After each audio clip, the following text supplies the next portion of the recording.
मणिपुर के एक आईएएस अफसर ने बिना सरकार की मदद से गांव वालों के साथ मिलकर 100 किलोमीटर लंबी सड़क बना दी।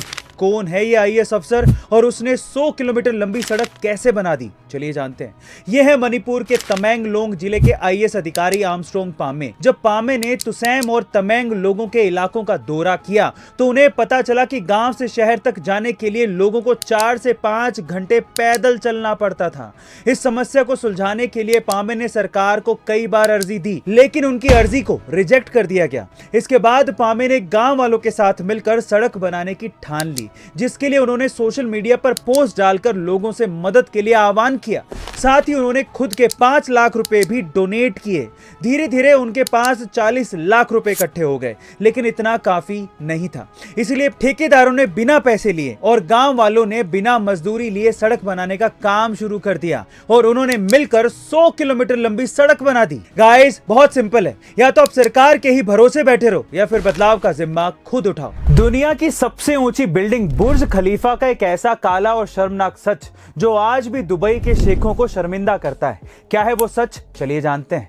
देखिए, 1.5 मिलियन डॉलर की लागत से बनाई गई दुनिया की सबसे ऊंची बिल्डिंग बुर्ज खलीफा के अंदर सीवेज सिस्टम यानी कि गंदगी ले जाने वाली पाइपलाइन की व्यवस्था तक नहीं है। चमचमाते बुर्ज खलीफा की यही समस्या सबसे बड़ी कमजोरी बन चुकी है, क्योंकि बुर्ज खलीफा के 163 मंजिलों पर रहने वाले लोगों का बाथरूम का पानी और टॉयलेट की सारी गंदगी शहर के किसी भी सीवेज सिस्टम यानी कि गटर से कनेक्टेड ही नहीं है। इसलिए हर रोज रात के समय ये गंदगी ट्रकों में भर भर के शहर के बाहर फेंक दी जाती, जो वाकई शर्मनाक चीज है।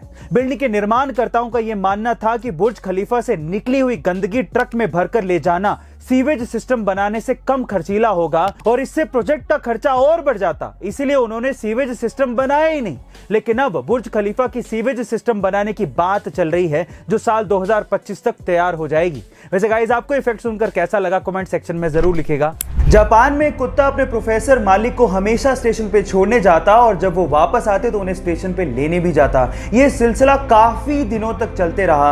एक दिन वो कुत्ता अपने प्रोफेसर मालिक को छोड़ने गया, लेकिन जब वो वापस लेने गया तो प्रोफेसर वापस ही नहीं आए, क्योंकि प्रोफेसर की क्लास लेते वक्त हार्ट अटैक की वजह से मृत्यु हो गई थी। लेकिन वो वफादार कुत्ता 10 साल तक लगातार अपने मालिक का वहीं पे इंतजार करते रहा और इंतजार करते करते उसी जगह पे उसकी मृत्यु हो गई।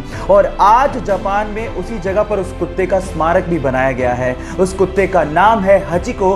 गाइस, यहां सीखने लायक बात यह है कि जिसे आप बहुत प्यार करते हैं उसे कभी भूलना नहीं चाहिए, और वफादारी क्या होती है आप इन बेजुबान जानवरों से सीख सकते हैं। बचपन से ही म्यूजिक में इंटरेस्ट की वजह से शास्त्रीय संगीत की तालीम उसे तब से ही दी गई। 18 की उम्र में उसने फेम गुरुकुल नामक एक म्यूजिक कंपटीशन में पार्टिसिपेट किया, लेकिन इतनी मेहनत के बावजूद भी वो 6ठे स्थान पर ही रह गया।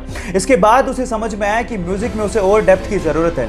अपने सर्वाइवल के लिए उसने मुंबई में कई म्यूजिक कंपोजर्स के अंडर काम किया। फाइनली अपनी मेहनत के चलते बॉलीवुड में उसे अपना पहला ब्रेक फिर मोहब्बत सॉन्ग से मिला। फिर मोहब्बत सॉन्ग तो सबकी जुबान पे चढ़ गया, लेकिन वो सिंगर अभी भी इतना फेमस नहीं हो पाया। लेकिन उसने हार नहीं मानी।